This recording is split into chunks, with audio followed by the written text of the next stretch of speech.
Praise the Lord friends.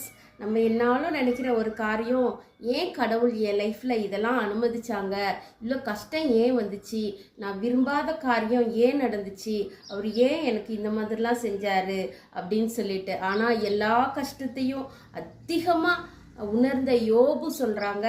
யோபு 12வது அதிகாரம் 9வது வசனம், கர்த்தருடைய கரம் இதை செய்ததென்று இவைகள் எல்லாவற்றினாலும் அறியாதவன் யார்?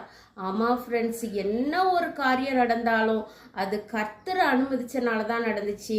அவர் அவருடைய கரம் தான் செய்து. அப்படி இருக்கும்போது சர்வ வல்லவருக்கு எதிராக ஏன் எனக்கு செஞ்சீங்க, ஏன் இப்படி செஞ்சீங்க அப்படின்னு சொல்லிட்டு நம்ம கொஷின் பண்ணாமல், கர்த்தருடைய கரம் இதை செய்தது, நான் இந்த ஒரு கஷ்டத்தை கொடுத்ததுனா எனக்கு அதுக்கு மேலே நன்மையையும் கொடுக்கும் அப்படின்னு சொல்லி மேன்மேலும் அவர் மேலே விசுவாசமாக இருக்கும்போது தீமையை அனுபவிச்ச நாம இரட்டத்தனையான